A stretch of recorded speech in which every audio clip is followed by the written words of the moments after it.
বন্ধুগণ, পরিশেষে আমার ছেলে মাছকে খাবার পরিবেশন করছেন। খুব সুন্দরভাবে খাবার দিয়ে দিয়ে উনি যাচ্ছেন একদিক থেকে আরেক দিকে। কীভাবে দেয় আমি দেখাচ্ছি আপনাদেরকে। ঘুরে ঘুরে কেলের উপরে আবার কিছু আমরা থল বানিয়েছি ঢালাই দিয়ে। এই যে এগুলোটা, এই যে দেখেন আবার ঘুরে আরেক সাইড দিয়ে আসতেছে সে। অর্থাৎ কেল এমনভাবে করা যে দেখলে আপনারাই খুশি হয়ে যাবেন যে এত বড় একটি অ্যাকুরিয়াম পুকুর কত সুন্দরভাবে কেল করা, ঘুরে ঘুরে মাছে খাবার খাবে। সেই পুকুরের উপর থল করে গাছ বোনা আমার স্ত্রীর শখের পাট। এগুলো আবার ওই যে থল ওখানে হচ্ছে, এই যে থল হচ্ছে, এই যে থল হচ্ছে, অথচ এর নিচে কিন্তু দেখতে পাচ্ছেন আপনারা, থলের নিচে কিন্তু পুকুর।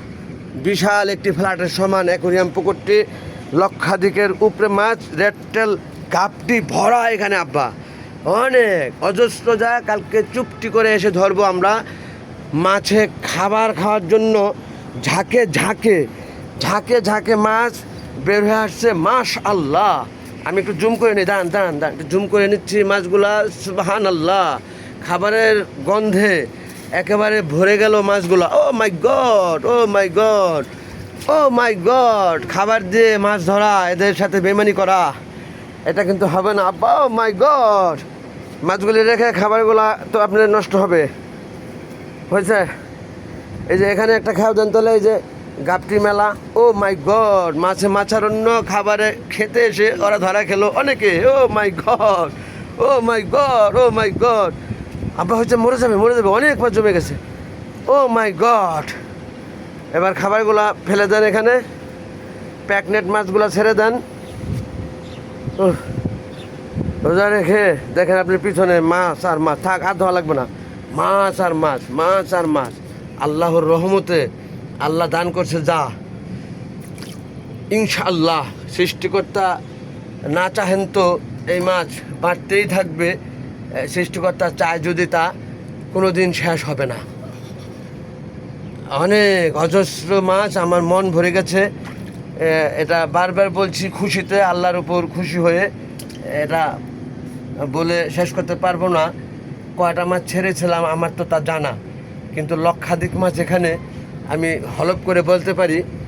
এত বড় জায়গা এবং প্রতিটা জায়গা এত ভরা, এটা গনে তো আর বলা যাবে না। আইডিয়ার উপর বলা, লক্ষাধিক। এটা ছেড়ে দিল, বাচ্চা হবে, এটা বাচ্চা হবে। এই যে ছেড়ে দিল আমার ছেলে, দেখে বাচ্চা দেবে। যেই মাছগুলা ছেড়ে দিবেন সেগুলা, ওটা চালেন কেন? ওটাও বাচ্চা দিবে, কিভাবে বুঝলেন? আচ্ছা, এখন আপনি এগুলি সব নিয়ে নেন বাসায়, যে দেখে বাচ্চা দেওয়া এবং ছোট মাছগুলো আপনি এসে আবার দিবেন ছেড়ে। কিন্তু জালি নিয়ে আসবেন না, তাহলে আপনি আবার খেয়ে দিবেন, এটা আমি জানি, আপনার পুরনো অবস্থা। আর খাবারগুলো এখানে যে দেন, যেটা নিয়ে ডেকেছে। আজকে আপনি খাবার কম দিচ্ছেন, কালকে তো খাবার আনেন নাই, দোকান থেকে আনছেন, আজকে নিয়ে আসবেন। এখন আমার সাথে যাবেন একটু পরে। মাশাল্লাহ, মাশাল্লাহ, আলহামদুলিল্লাহ, সৃষ্টিকর্তার অশেষ রহমতে আমার ছেলে তো খুশি হয়েছে, তার মন ভরে গেছে। আমার মন তার চেয়ে বেশি ভরেছে, কারণ আমি কখনই কোনো দিনই এরকম মাছ জন্মাইতে পাইনি। পূর্বে অনেক টাকা নষ্ট করেছি, খোয়াইছি অনেকভাবে। এটা সৃষ্টিকর্তা স্বয়ং দান করছে আমার ছেলেকে। আমার ধারণাটা টপ টপ করে ঘামের ফোঁটা পড়ছে আমার শরীর থেকে, এটাই স্বাভাবিক। তারপরও ক্লান্ত লাগছে না। রোজা রেখে আমি বক বক করে কথা বলছি, বলক হচ্ছে, মাছ দেখছেন আপনারা। চশমা, ঘামের পানি ফোঁটা পরে দেখতে সমস্যা হচ্ছে, তারপরও ভিডিও রাখতে ইচ্ছা করছে না। যাই হোক, চতুর্দিকে মাছারণ্য খাবার পেয়ে তারা বের হয়ে আসছে। মাশাআল্লাহ, মাশাআল্লাহ। এই পাশে সব ছোটো আব্বু, ওই পাশে বড় ধরেছেন কিছু। যা দেখেন, জানেন আপনি, জান না, দেখেন আল্লাহ কি অশেষ রহমত, কি নীলা খেলা, এটা আমি বুঝাতে পারবো না কাউকে। সত্যিকারে কাউকে বোঝানো যাবে না, কাউকে বুঝাইতে পারবো না এই মাছের মেলা।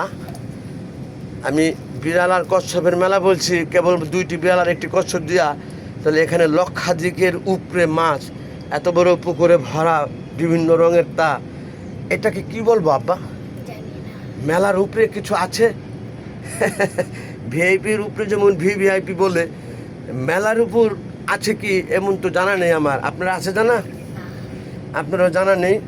আমার তো ক্যামেরা সরাইতে ইচ্ছা করছে না চোখ সরাইতে এখান থেকে, নজর যেন না লাগে, তাই না? নজর লাগবে না, মাশাল্লাহ আমাদের নজর খারাপ না। এবং আমরা অনেক হ্যাপি খুশি সৃষ্টিকর্তার উপরে যে এত মাছ সে দান করেছে আমাদের অ্যাকোরিয়াম পুকুর 7 তলাতে। আমার ছেলে চাষ করে, ছেলে আর বাপ আমরা দুইজনেই জেলে, নিঃসন্দেহে দেখছেন আপনারা তা। তবে সেটা দেশীয় মাছ না, কালারিং মাছটা বিদেশি মাছ যেগুলো। একটি সুখবর আবার দুঃখেরও বিষয়, বিদেশ থেকে মাছ আর ইনপুট হচ্ছে না। তা আমার এখানে আল্লাহ সেটা বুঝেই হয়তো দান করছে, প্রোডাকশন হয়ে গেছে আমার দেশে। আমার এক্সিবিশন সেন্টারে লাগবে যা, তার চেয়ে অনেক বেশি আছে এখানে। আমি অন্যকেও কিছুটা দিতে পারবো ইনশাআল্লাহ। যদি লাগে অন্য কেউ চাইতে পারে আমার কাছে, আপনারা হোলসেল পাইকারি দামে দিব ইনশাআল্লাহ যদি নেন আপনারা।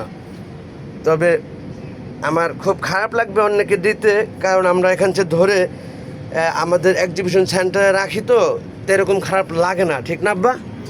কারণ আমাদের থেকে নিয়ে আমাদের কাছে রাখি আমরা, পরে যে 1টি 2টি 5টি করে বিক্রি হয় সেটা তো আর গায়ে লাগে না, সেই জন্য আমাদের খারাপ লাগে না। এটা আবার বলে গেলাম কেন, কেউ যদি চেয়ে বসেন, দিতে যদি খারাপ লাগে, দিতে যদি না চাই, না যদি দেই, কষ্ট পাবেন না মনে। তারপরেও চেষ্টা করব আপনাদের প্রয়োজনে দিতে। কারণ আমি দেখেছি অনেক পশু পাখি, হাঁস মুরগি গরু ছাগল বেচে অনেকেই কেঁদেছে, এমনকি কুরবানির গরু বেচে কেঁদেছে হাউমাউ করে। এরকম লোক তো প্রায় চোখে পড়ে। আমি আর দীর্ঘায়িত করছি না ভিডিওটা, ওদেরকে খাওয়ার জন্য একটু সুযোগ দেওয়া উচিত। এদিক সেদিক খাবার ছড়িয়ে আছে, আমার ছেলের উপর ধরলাম ক্যামেরাটা। হাতে রাখা জালটা আমার একটি ঘূর্ণা দিছে, ডায়াবেটিক্সের সমস্যা হলো কি না জানি না। অনেক সময় রোজা রেখে কথা বলছি একসাথে, আবার উপরের রোদ, সেই সাথে টপটপা বৃষ্টি। আমি এখন ক্যামেরাটা রাখছি। ধন্যবাদ, আসসালামু আলাইকুম, আল্লাহ হাফেজ।